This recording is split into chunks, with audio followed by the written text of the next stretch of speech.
შევეხები ამერიკის შეერთებული შტატების საიმიგრაციო პოლიტიკის დრამატულ გამკაცრებას, განვიხილავ ტრამპის ადმინისტრაციის მიერ გაძლიერებულ რეიდებს ამერიკის დიდ ქალაქებში და შევეცდები გავარკვიო, რას ნიშნავს სამხედრო სტილის ოპერაციების ჩატარება საკუთარი მოსახლეობის წინააღმდეგ. ასევე ყურადღების ცენტრში იყო ამერიკის პრეზიდენტისა და 800-მდე უმაღლესი რანგის სამხედროს უპრეცედენტო შეხვედრა კვანტიკოს ბაზაზე. ვისაუბრებ იმაზე, თუ რატომ გამოიწვია ანალიტიკოსებში ამდენი კითხვა ამ შეხვედრაზე გამეფებულმა უცნაურმა სიჩუმემ. ასევე კვლავ აქტუალურია პალესტინის საკითხი, ვისაუბრებ დონალდ ტრამპისა და ბენიამინ ნეთანიაჰუს მიერ წარმოდგენილ 20-პუნქტიან სამშვიდობო გეგმაზე ღაზის სექტორისთვის, რომელსაც უკვე მოჰყვა არაერთგვაროვანი რეაქციები, როგორც რეგიონში, ისე მის ფარგლებს გარეთ.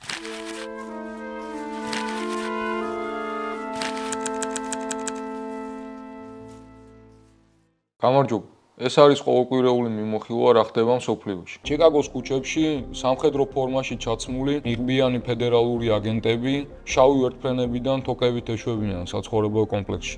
ეს კადრები არა ჰოლივუდის თრილერიდან, არამედ დონალდ ტრამპის ამერიკის ყოველდღიურობიდანაა. ეს იყო ღია ტერორი და სადამსჯელო ოპერაცია კოდური სახელით Midway Blitz, რომელიც მიმართული იყო დაურეგისტრირებელი იმიგრანტების წინააღმდეგ. ეს სცენა, რომელიც სამშაბათს 30 სექტემბერს განვითარდა, არ არის ერთეული შემთხვევა, არამედ ბოლო დღეებში განვითარებული დრამატული ესკალაციის კულმინაცია. ორშაბათს 29 სექტემბერს თეთრმა სახლმა ილინოისის შტატში ეროვნული გვარდიის შეყვანა მოითხოვა. იმავე დღეს, როცა ჩიკაგოში ეს რეიდი მიმდინარეობდა, ნიუ-იორკში აგენტებმა ჟურნალისტების ასტიკად დაარბიეს, პარალელურად კი აშშ-დან ირანელი დეპორტირებულების თვითმფრინავი გაფრინდა. ეს ოპერაციები არის ტრამპის სიტყვების პირდაპირი აღსრულება, რომლის შესახებაც მან ამ მოვლენებამდე ცოტა ხნით ადრე გენერლებთან შეხვედრაზე განაცხადა. როგორც ტრამპმა განაცხადა, ისინი აპირებენ სახიფათო ქალაქების გამოსწორებას და მათ სამხედრო პოლიგონად გადაკეთებას. სან-ფრანცისკო, ჩიკაგო, ნიუ-იორკი, ლოს-ანჯელესი. ეს უაღრესად სახიფათო ადგილებია და ჩვენ იქ სათითაოდ დავამყარებთ წესრიგს. ეს ამ ოთახში მყოფი ზოგიერთი ადამიანისთვის მთავარი ამოცანა იქნება. ესეც ომია, ეს შიდა ომია. მე პიც უთხარი, ამ სახიფათო ქალაქებიდან ზოგიერთი ჩვენი სამხედროებისთვის სავარჯიშო პოლიგონებად უნდა გამოვიყენოთ. სანამ დღევანდელი რეპრესიების მიზეზებს ჩაუღრმავდებით, გავიხსენოთ წინარე ისტორიაც. ტრამპის პოლიტიკა ფარისევლობის მწვერვალია, რადგან ამერიკა როგორც ეკონომიკური მონსტრი ყოველთვის იმიგრანტების შრომაზე იდგა. მე-19 საუკუნეში ირლანდიელები და ჩინელები რკინიგზას აშენებდნენ. მოგვიანებით ევროპელები ქარხნებში მუშაობდნენ, მექსიკელები კი ფერმებში. ამერიკული კაპიტალიზმი იაფი იმიგრანტული შრომის ექსპლუატაციაზე აშენდა. დღევანდელი რეპრესიული მანქანის საიმიგრაციო და საბაჟო სამსახურის შექმნას კი საფუძველი 2001 წელს ტერორიზმთან ბრძოლის საბაბით ჩაიყარა. სიტუაცია დრამატულად გამწვავდა 2025 წელს ტრამპის მეორე ვადის დაწყებისთანავე. მან ხელი მოაწერა აგრესიულ ბრძანებებს, რომლებიც პირდაპირ უმიზნებდა არამხოლოდ იმიგრანტებს, არამედ თავისუფალ სიტყვასაც. მაგალითად, პალესტინის მხარდამჭერი სტუდენტების დეპორტაციის მუქარა შეგვიძლია გავიხსენოთ. ამას ბუნებრივად მოჰყვა პროტესტი დიდ ქალაქებში, რასაც ტრამპი საბაბად იყენებდა, რათა ეჩვენებინა კონტროლიდან გამოსული ქალაქების სურათი. კულმინაცია და ღია სამხედრო ტიპის ოპერაციების დაწყების კატალიზატორი კი გახდა სექტემბრის დასაწყისში მისი მოკავშირის ჩარლი კირკის მკვლელობა. ადმინისტრაციამ ეს ტრაგედია მომენტალურად გამოიყენა, რათა ყველა ოპონენტი, პროტესტანტი, სტუდენტი თუ იმიგრანტი ერთქვაფში მოეხარშა და შიდა ტერორისტებად გამოეცხადებინა. შტატების დიდ ქალაქებში დატრიალებული ამბების შესახებ ტრამპმა გაეროს ტრიბუნიდან რამდენიმე დღით ადრე წინასწარ განაცხადა. გაერო არა მხოლოდ ვერ აგვარებს პრობლემებს, არამედ ხშირად ახალ პრობლემებსაც კი ქმნის. ამის საუკეთესო მაგალითია ჩვენი დროის ნომერ პირველი პოლიტიკური საკითხი, უკონტროლო მიგრაციის კრიზისი. ის უკონტროლოა. თქვენი ქვეყნები ინგრევა. გაერთიანებული ერების ორგანიზაცია აფინანსებს იერიშს დასავლეთის ქვეყნებსა და მათ საზღვრებზე. კიდევ ერთხელ განვაცხადეთ, რომ ამერიკა ამერიკელ ხალხს ეკუთვნის და მოუწოდებ ყველა ქვეყანას. ასევე მტკიცედ დაიცვან საკუთარი მოქალაქეები. დროა ბოლო მოეღოს ღია საზღვრების ჩაფლავებულ ექსპერიმენტს. თქვენ ეს ახლავე უნდა დაასრულოთ. თქვენი ქვეყნები ჯოჯოხეთისკენ მიექანება. ამერიკაში ჩვენ გაბედული ნაბიჯები გადავდგით, რომ სწრაფად აღგვეკვეთა უკონტროლო მიგრაცია. როგორც კი დავიწყეთ საზღვრის ყველა გადმომკვეთის დაკავება და დეპორტაცია და არალეგალი უცხოელების გაძევება, მათ უბრალოდ შეწყვიტეს წამოსვლა. ისინი მეტად აღარ მოდიან. ამას ყველა აღიარებს და შედეგიც სახეზია.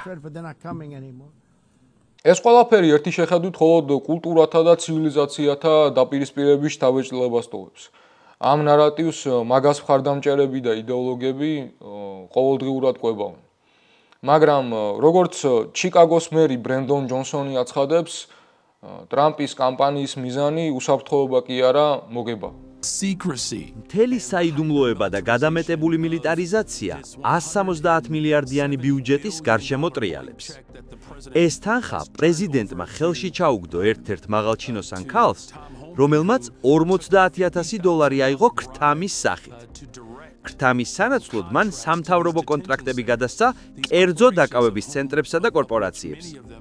ამ კორპორაციათა უმრავლესობამ თავის მხრივ მილიონობით $, ჩაურიცხა დონალდ ტრამპის საარჩევნო კამპანიას. ასე რომ ცხადია მისი ეგრეთ წოდებული სადეპორტაციო კამპანიის მიზანი უსაფრთხოება კი არა, ფულის შოვნაა. სისტემა ასე მუშაობს.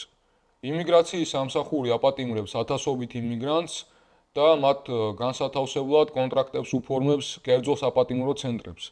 რაც მეტი ადამიანია დაკავებული, მით მეტია კორპორაციის მოგება. ეს კორპორაციები ბიუჯეტიდან იღებენ ფულს თითოეულ დაკავებულზე დღიური ანაზღაურებით.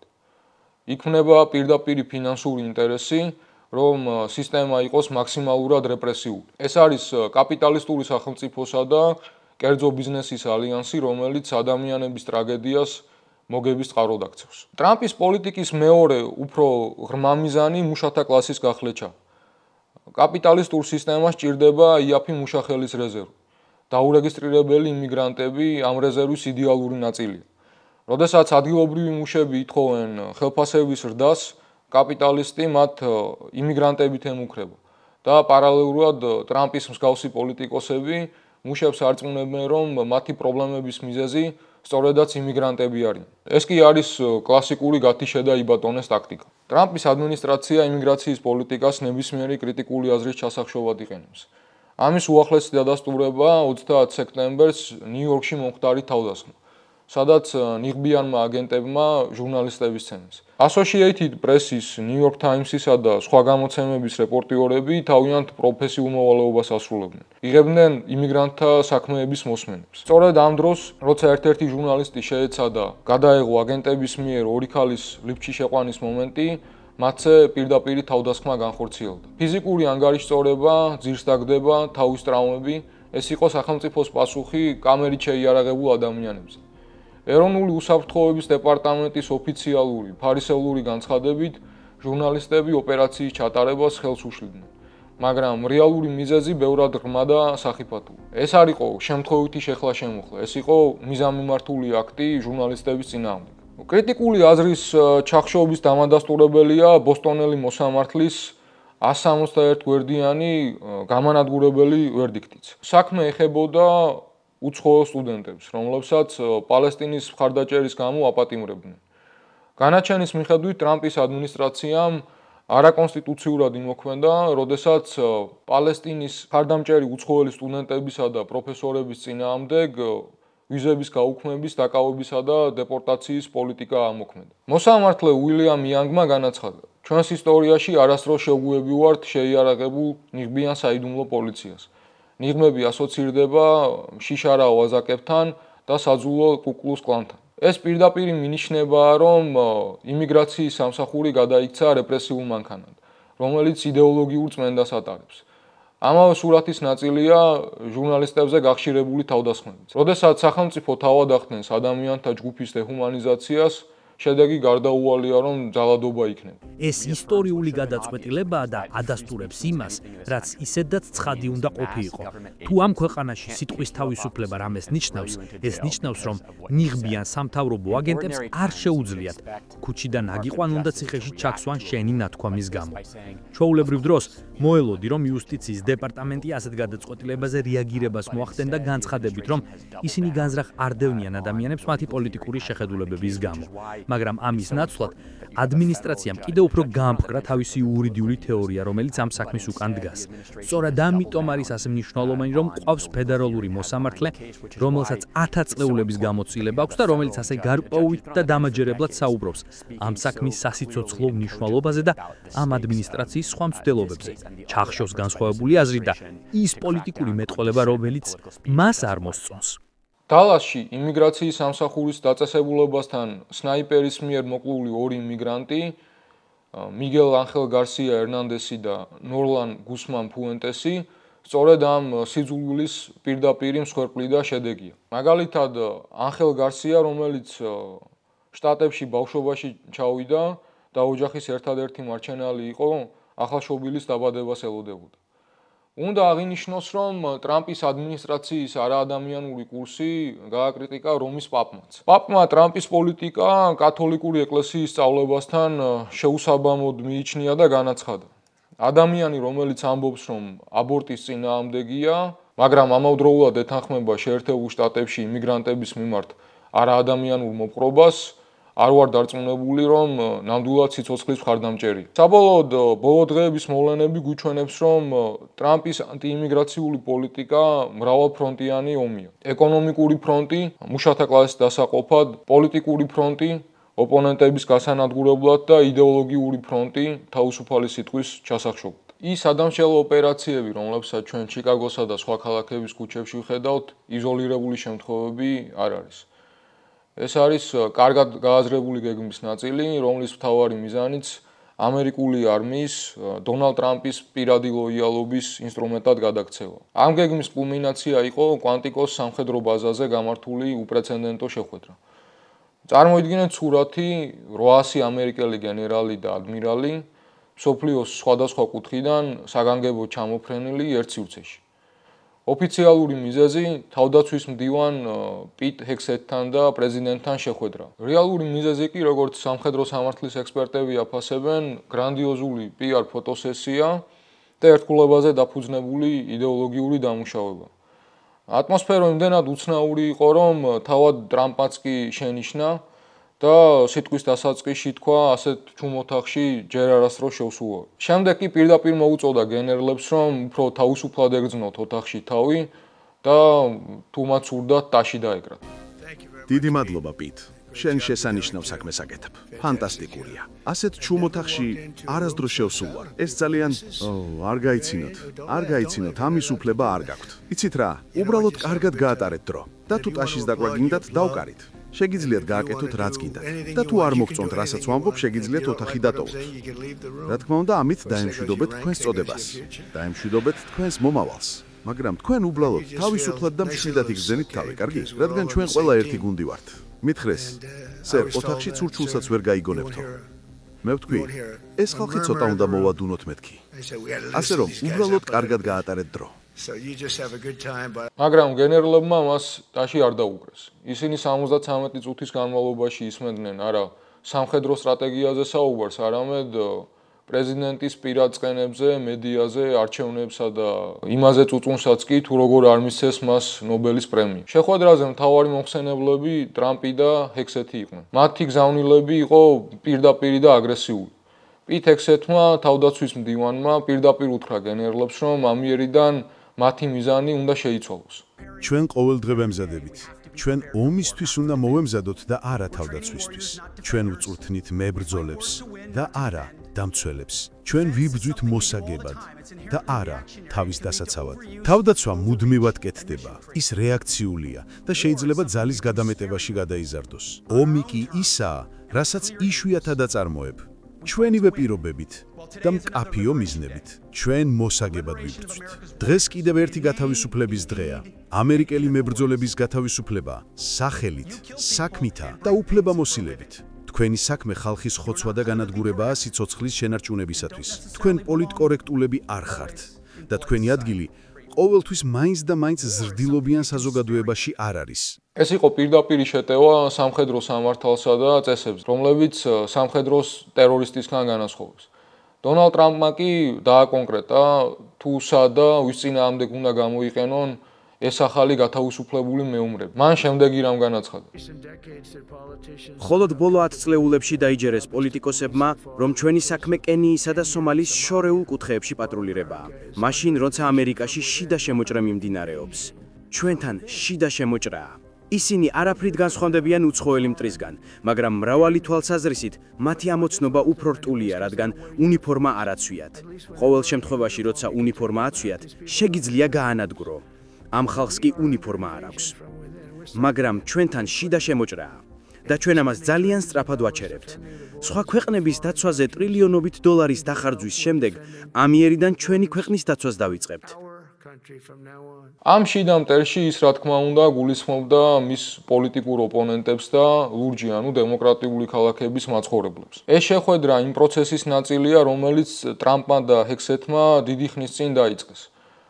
პირველ რიგში მათ მოშალეს სამართლებრივი კონტროლის მექანიზმები, როდესაც თანამდებობებიდან დაითხოვეს არმიის იურისტები. ამას მოჰყვა განსხვავებულების ჩამოშორება. მათ დაითხოვეს უმაღლესი რანგის ოფიცრები, რომლებიც თითქოს და პროგრესული ვოუკ იდეოლოგიის მატარებლები იყვნენ. საბოლოოდ ამ ძალის შიდა გამოყენების ლეგიტიმაციისთვის ტრამპმა გვერდი აუარა პოსე კომიტატუსის აქტს, ისტორიულ კანონს, რომელიც კრძალავს არმიის გამოყენებას საკუთარი მოქალაქეების წინააღმდეგ. უფრო გლობალურ მასშტაბში ჩვენ ხედავთ ორი სტრატეგიის შეჯახებას.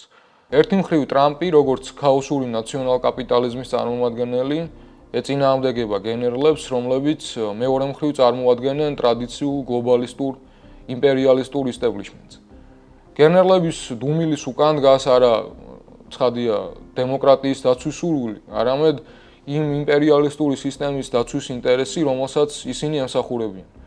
მეორე მსოფლიო ომის შემდეგ ამერიკული არმიის როგორც გლობალური კაპიტალის მთავარი დამცველის ამოცანა მსოფლიოზე ამერიკული ჰეგემონიის შენარჩუნება იყო. ტრამპი კი მათ სთხოვს ზურგი აქციონ ამ გლობალურ მისიას და არმია აქციონ შიდა რეპრესიულ ინსტრუმენტად, რომელიც საკუთარი ქვეყნის მუშათა კლასს დაუპირისპირდება. ეს არის სტრატეგია, რომელიც გენერლების აზრით ასუსტებს ამერიკის იმპერიას გლობალურ არენაზე. ამას ემატება წმინდა პრაგმატული საკითხიც. ტრამპს სურს, რომ არმია, რომლის 40%-იც აფროამერიკელებისა და ლათინოსებისგან შედგება, სწორედ ამ თემების წინააღმდეგ გამოიყენოს. გენერლებისთვის, როგორც რეპრესიული მანქანის ეფექტური მმართველებისთვის, ეს არის ბრძანება, რომელიც არმიის როგორც ინსტრუმენტის შიგნიდან აფეთქებით იმუქრება. მათი დუმილი კი შესაბამისად იყო არა დემოკრატიის დაცვაზე ზრუნვა, არამედ იმპერიის უფრო რაციონალური მართვის მომხრეების პროტესტი. მაგრამ ტრამპის კრიზისი მხოლოდ სამხედრო ფრონტზე არ ჩანს. შიდა პოლიტიკურ ფრონტზე ეკონომიკა გაჩერებულია და მუშათა კლასი დაპირებულს ვერ იღებს. ამას ემატება ეფშტეინის საქმის სკანდალი, რომელიც მთელს მმართველ კლასს განურჩევლად განშტოებისა სამარცხვინოდ ამხელს. საერთაშორისო არენაზე კი კოლაფსი კიდევ უფრო თვალსაჩინოა. ბრიქსის ქვეყნები, როგორც კონკურენტი კაპიტალისტური ბლოკი, ღიად ერთიანდებიან ტრამპის წინააღმდეგ. ამერიკის უპირობო მხარდაჭერა ისრაელის მიმართ კი მას სრულ იზოლაციაში აქცევს. რისი სიმბოლოც იყო გაეროში ნეთანიაჰუს გამოსვლისას დარბაზის მასობრივი დატოვება. მმართველი კლასის შიგნით დაწყებული ეს ბრძოლა სავარაუდოდ კიდევ უფრო დიდ ხაოსს გამოიწვევს. კუთხეში მიმწყდეული ტრამპის რეაქციული ფრთა კიდევ უფრო აგრესიული გახდება ქვეყნის შიგნით. ხოლო გენერლების ტრადიციული იმპერიალისტური ფრთა შეეცდება შეინარჩუნოს გლობალური ჰეგემონიის ხაზი. უნდა ვივარაუდოთ, რომ წინ სასტიკი პერიოდი გველის, რომელიც ბევრისგან მოითხოვს სიმამაცეს, მაგრამ ფაქტია, ეს იყო კვირა, როდესაც ამერიკული იმპერიის მონოლითმა ბზარები გაიჩინა. ტრამპის მიერ გაჩაღებული ომის შიგნიდან არის კაპიტალიზმის შიდა კრიზისის გამოვლინება, რაც პირდაპირ გავლენას ახდენს ინტერიმპერიალისტურ ბრძოლაზე. სანამ ამერიკის მმართველი კლასი საკუთარი მოსახლეობის წინააღმდეგ ომითაა დაკავებული, გლობალურ არენაზე იქმნება ძალაუფლების ვაკუუმი. ამერიკის როგორც დომინანტი იმპერიალისტური ძალის შიდა კრიზისი და ქაოსი ხელფეხს უხსნის სხვა იმპერიალისტურ ცენტრებს, მაგალითად როგორიცაა ჩინეთი. შიდა კლასობრივი ომი იწვევს გარდაუვალ კრიზისს გლობალურ იმპერიალისტურ სისტემაში, რაც მსოფლიოს კიდევ უფრო არაპროგნოზირებადსა და სახიფათოს ხდის. ამერიკის შეერთებული შტატების შიდა კრიზისისა და გლობალური ქაოსის ფონზე დონალდ ტრამპმა და ბიბი ნეთანიაჰუმ პოლიტიკურ სცენაზე ახალი სპექტაკლი დადგეს. ღაზის ეგრეთ წოდებული სამშვიდობო გეგმა. ეს 20 პუნქტიანი დოკუმენტი, რომელსაც ტრამპმა ცივილიზაციის ისტორიაში ერთ-ერთი უდიდესი უწოდა, სინამდვილეში როგორც პალესტინელები ამბობენ, არის არა გენოციდის დასრულების, არამედ მისი ხელახლა შეფუთვის მცდელობა. გეგმის მთავარი და ფუნდამენტური პრობლემა ისაა, რომ ის პალესტინელების მონაწილეობის გარეშე დაიწერა. ეს არ არის მოლაპარაკება, არამედ ეს არის ულტიმატუმი, რომელზეც ტრამპმა პირდაპირ თქვა.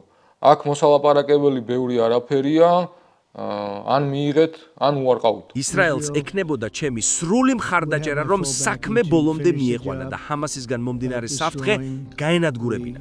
მაგრამ იმედი მაქვს, რომ სამშვიდობო შეთანხმებას მივაღწევთ. დათო ჰამასი უარს იტყვის შეთანხმებაზე, რაც ყოველთვის შესაძლებელია, ის ერთადერთი მხარე იქნება, რომელიც წინააღმდეგია. ყველა დანარჩენი უკვე დათანხმდა. თუმცა წინადგზნობა მაქვს, რომ დადებით პასუხს მივიღებთ.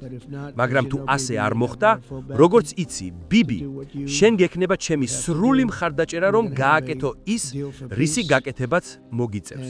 ასევე, რა თქმა უნდა, ულტიმატუმის ენით საუბრობს ბენიამინ ნეთანიაჰუ. If Hamas rejects your plan, Mr. President, or if they supposedly accept it and then თუ კი ჰამასი თქვენს გეგმას უარყოფს პრეზიდენტო, ან ისინი სავარაუდოდ მიიღებენ მას და შემდეგ ეწებიან შეეწინააღმდეგონ, მაშინ ისრაელი თავის საქმეს თვითონვე მიიყვანს ბოლომდე. ეს მარტივი გზითაც შეიძლება გაკეთდეს და რთული გზითაც. or it can be done the hard way.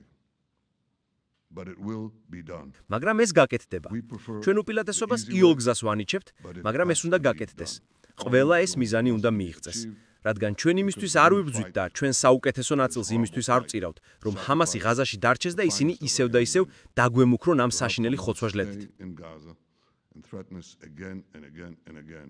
გეგმის მიხედვით ღაზას მართველი იქნება ტექნოკრატიული, აპოლიტიკური პალესტინური კომიტეტი, რომელსაც ზედამხედველობას გაუწევს ეგრეთ წოდებული მშვიდობის საბჭო.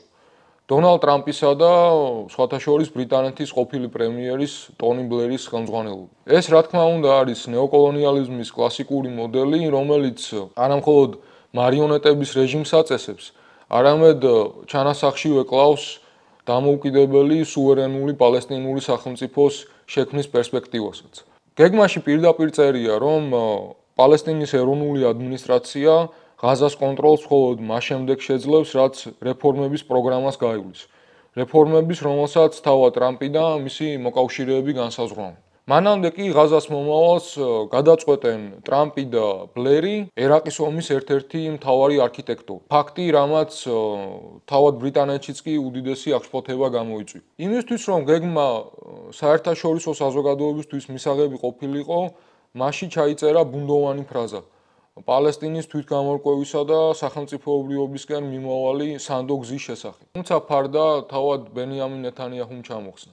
თეთრ სახლში საუბრისას მან გეგმას მხარი დაუჭირა, მაგრამ რამდენიმე საათის შემდეგ ებრაულ მედიასთან განაცხადა, რომ სანამ ის პრემიერ-მინისტრია, პალესტინის სახელმწიფო შექმნას ძალით შეეწინააღმდეგება. არავითარ შემთხვევაში და ეს არც შეთანხმებაში წერია. მაგრამ ერთი რამ თქვით. ჩვენ მტკიცედ ვეწინააღმდეგებით პალესტინის სახელმწიფო შექმნას. ეს პრეზიდენტმა ტრამპმაც თქვა, მან თქვა, რომ ესმის ჩვენი პოზიცია. მან ასევე გაეროში განაცხადა, რომ ასეთი ნაბიჯი იქნებოდა ტერორის უდიდესი დაჯილდოება და საფრთხე ისრაელის სახელმწიფოსთვის. და რა თქმა უნდა, ჩვენ ამას არ დავთანხმდებით. ბენიამინ ნეტანიაჰუ, ებრაულ მედიასთან. ეს არის გეგმის არსის პირდაპირი დემონსტრირება. მისი ერთ-ერთი მთავარი ავტორიც კი საჯაროდ უარყოფს მის საბოლოო მიზანს. ეს არის დოკუმენტი, რომელიც თავიდანვე სიცრუეზეა აგებული. გეგმა ასევე ითვალისწინებს საერთაშორისო სტაბილიზაციის ძალების შექმნას, სავარაუდოდ არაბული ქვეყნების ჯარისკაცებისგან, რომლებმაც ღაზაში უსაფრთხოება უნდა უზრუნველყონ. ეს არის ამ გეგმის ყველაზე მზაკვრული ნაწილი, რომელიც არაბ ჯარისკაცებს ისრაელის საპოლიციო ძალად აქცევს და მათ პალესტინელების წინააღმდეგ განაწყობს. პარალელურად გეგმა ჰამასის მებრძოლებს თავაზობს ამნისტიას და უსაფრთხო გასასვლელს სხვა ქვეყნებში. გეგმის მიხედვით ისრაელი თანახმა ღაზაში სრულად შევიდეს ჰუმანიტარული დახმარება და გაათავისუფლოს 250 სამუდამო პატიმრობა მისჭილი და 1700-მდე 7 ოქტომბრის შემდეგ დაკავებული პალესტინელი.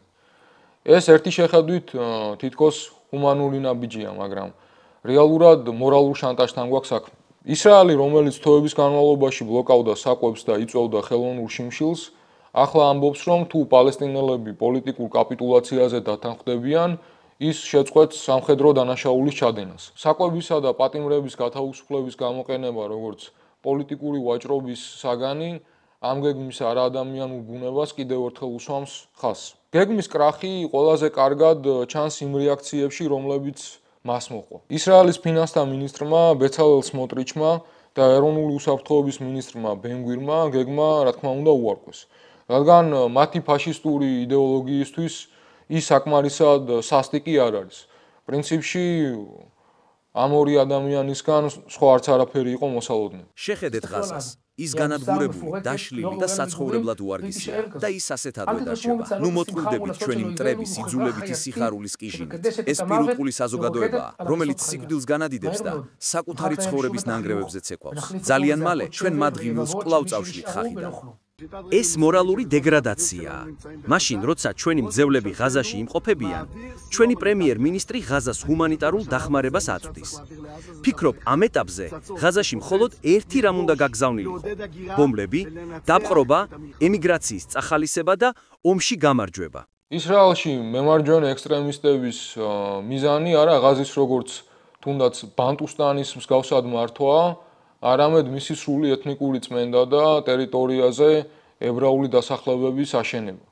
მეორე მხრივ გეგმა უარყო ჰამასმაც, რომელმაც მას ისრაელის ინტერესებზე მორგებული კაპიტულაციის დოკუმენტი უწოდა. აქვე კრიტიკულად მნიშვნელოვანია რამდენიმე სიტყვით შევეხო ჰამასის საკითხსაც. რადგან ხშირად ისრაელის ფაშისტური ქმედებების კრიტიკოს ადამიანთა გარკვეული ნაწილი ჰამასისტის და ისლამისტის იარლიხს აწებებს ხომ. ჰამასი ეს არის რეაქციული ფუნდამენტალისტური ორგანიზაცია, რომლის ხედვა მომავალი პალესტინის შესახებ შორს არის პროგრესული და დემოკრატიული ღირებულებებისგან. თუმცა 10 წლეულების განმავლობაში ისრაელის მიერ პალესტინის სეკულარული და მემარცხენე წინააღმდეგობის სისტემური განადგურების პირობებში სწორედ ჰამასის მსგავსმა ობსკურანტისტულმა ჯგუფებმა შეძლეს იმ ვაკუუმის შევსება, რომელიც პოლიტიკურ არენაზე გაჩნდა. ამიტომ ჯანსაღი პოზიცია გულისხმობს პალესტინელი ხალხის განმათავისუფლებელი ბრძოლისა და ოკუპაციისადმი წინააღმდეგობის უპირობო მხარდაჭერას, მაგრამ არა მისი რეაქციული ლიდერების იდეოლოგიის მხარდაჭერას. ჰამასის უარი ამ გეგმაზე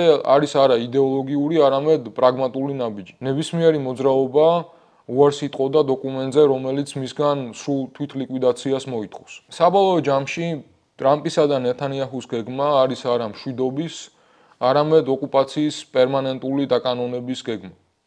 ეს არის იმპერიალისტური პროექტი, რომლის მიზანია პალესტინელებს წაართვან თავისუფლების პერსპექტივა და სანაცვლოდ შესთავაზონ ოდნავ უფრო კომფორტული გალია, რომლის აშენებასაც რეგიონის სხვა რეაქციული რეჟიმები დააფინანსებენ.